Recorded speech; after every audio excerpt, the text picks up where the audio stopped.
Hey guys, Greg Denning. Today's one of those spectacular days, right? Just blue skies, sunshine, and a couple of puffy white clouds. It's warm, it's light, it's peaceful. You feel the birds are singing. You feel happy and alive, right? Oh, and we all want this kind of light and warmth in our lives. I just did a little experiment with my children, just thinking about light and how we can have more light and warmth in our lives. Light is associated with warmth, with happiness, with peace, with goodness, with God. And dark is associated with cold and evil and depression, right? And just darkness. We all want to have more light in our lives. And I took the kids into one of our bedrooms and we shut the window, the blinds. It's totally black in the thing. Closed the door. It was total darkness. And we stared into a dark corner. But you couldn't see anything. We couldn't see our hands in front of our face. And I said, "What can you see?" And they're like, "Oh, we can't see anything. We can't see a thing."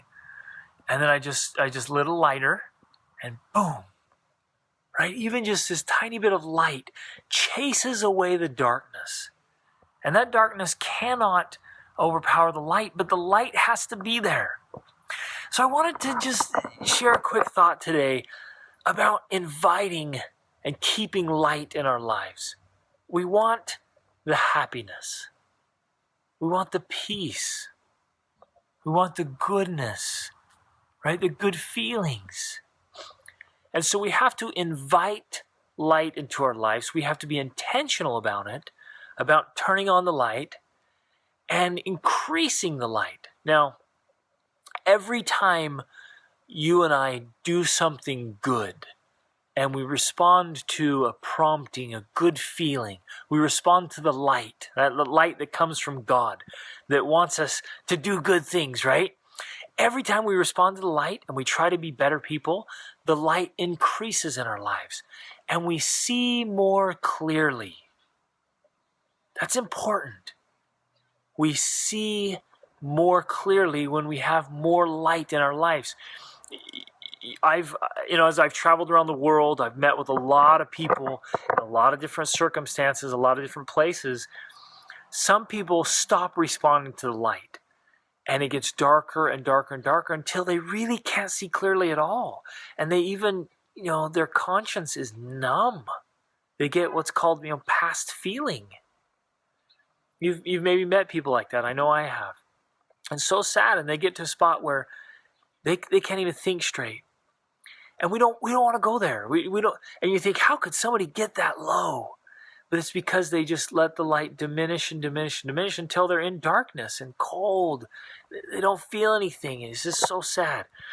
So how can we strengthen the light? How can we invite the light into our lives so that every day we feel peaceful?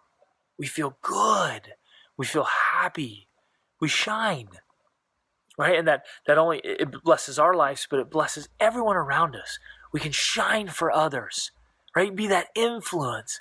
You just walk around literally shining. Like it says in Matthew, let your light so shine that they may see your good works and glorify your Father in heaven, right? We want to be beacons of light. We want to have a positive influence and spread that warmth and that goodness and that love. How do we do it? Start with love. Be loving. Love yourself. Love God. Love your neighbor. Love the people around you. Be filled with love. Choose to respond in good ways. Respond to the goodness that's in you. You are good. You're great. You're awesome. Respond to that, foster that, kindle it. Add fuel to that fire. Spend time doing good things. I find that when we waste time and we consistently do things that don't matter, that are pretty meaningless, that diminishes the light. Likewise, inviting dark things into your life, bam. Again, darkness can't overpower light, right? Light chases darkness. I love that. Light will always conquer. But if we don't feed the light, we don't invite the light, and we consistently invite darkness or allow darkness, then there's no light there. It's being replaced. Don't allow or invite dark things into your life. Dark thoughts, dark conversations, dark movies or music. Pornography is a darkness. Even substances, right? Any kind of addictive substance or anything that's controlling your life or weakening your control, your consciousness, that invites darkness, right? We want to be in total control. We want our bodies to be healthy and strong, free from any harmful or addictive substance. Anything that would harm your body or, cause an addiction or a control, it invites darkness. So eliminate any dark things. Relationships, right? You think how do two people that are so absolutely in love when they get married could end up so full of bitterness and hate and anger and hurt and to these rotten divorces? How could that happen? How could siblings who grow up together loving each other and playing and having such a great time and great bonds end up hating each other and never wanting to speak to each other? How does that happen? It gradually decreases in light. So let's be very deliberate. Let's be very intentional to have days like today, right? Where not literally sunshine, but the light inside, responding to the light of God and the light of Christ and the light of goodness, the light of love, the light of kindness, the light of refinement.